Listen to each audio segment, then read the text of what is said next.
അസ്സലാമു അലൈക്കും വറഹ്മത്തുള്ളാഹി വബറകാതുഹു. വിസ്ഡം ഹദീസ് ക്ലാസ് 53.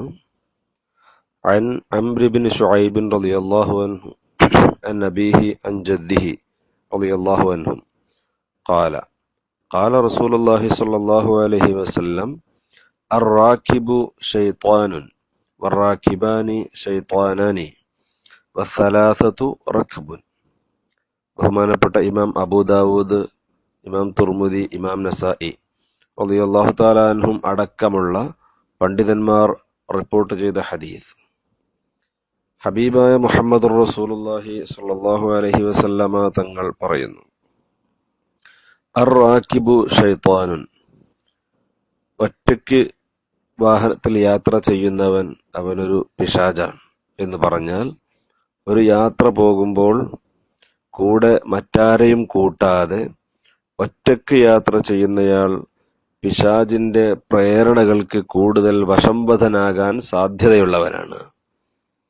സ്വാഭാവികമായും തെറ്റുകളെക്കുറിച്ച് ചിന്തിക്കാനും അതേപോലെ തന്നെ അള്ളാഹുവിന്റെ നിയമങ്ങൾ ലംഘിക്കപ്പെടാനുമൊക്കെ കൂടുതൽ സാധ്യത ഒറ്റയ്ക്കുള്ള യാത്രയിലുണ്ട് എന്നാണ് ഇതിന്റെ താല്പര്യം.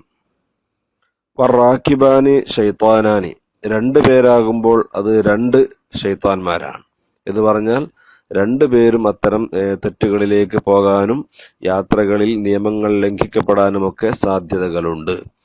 എന്നാൽ വസ്സലാസതു റക്ബുൻ, ഹബീബായ നബി സല്ലല്ലാഹു അലൈഹി വസല്ലമ തങ്ങൾ പറയുന്നു, 3 പേർ അതൊരു യാത്രാ സംഘമാണ്.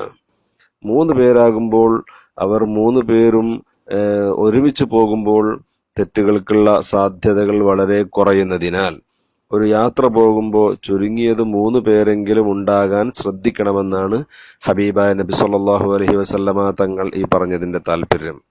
ഈ ഹദീസ് നാം മനസ്സിലാക്കുമ്പോൾ ഒറ്റയ്ക്ക് യാത്ര ചെയ്യുന്നവരെല്ലാം തെറ്റുകാരാണെന്നോ അല്ലെങ്കിൽ പൈശാചിക പ്രേരണകൾക്ക് വശംവദരാകുന്നവരാണെന്നോ ചിന്തിക്കേണ്ടതില്ല.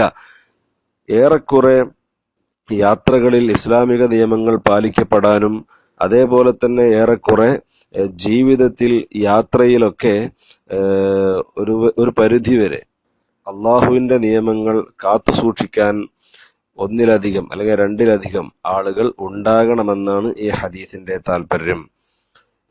അതുകൊണ്ട് തന്നെ ഒരു യാത്ര പോകുമ്പോൾ, ഉംറ യാത്രയായാലും അല്ലെങ്കിൽ വേറെ എന്ത് യാത്രയാണെങ്കിലും ശരി, കൂടെ മറ്റുള്ളവരെ കൂടി കൂട്ടുന്നത് യാത്രയ്ക്ക് കൂടുതൽ ബലം നൽകുകയും ഹബീബായ നബി സല്ലല്ലാഹു അലൈഹി വസല്ലമ തങ്ങളുടെ ഈ കൽപ്പനയെ ജീവിതത്തിലേക്ക് പകർത്തിവെക്കലും കൂടിയാകുമെന്ന് പ്രത്യേകം ഓർമ്മപ്പെടുത്തുന്നു. അല്ലാഹു തആല നമ്മുടെ മുഴുവൻ പ്രവർത്തനങ്ങളും സ്വീകരിക്കുമാറാവട്ടെ. അസ്സലാമു അലൈക്കും വറഹ്മത്തുള്ളാഹി വബറകാതുഹു.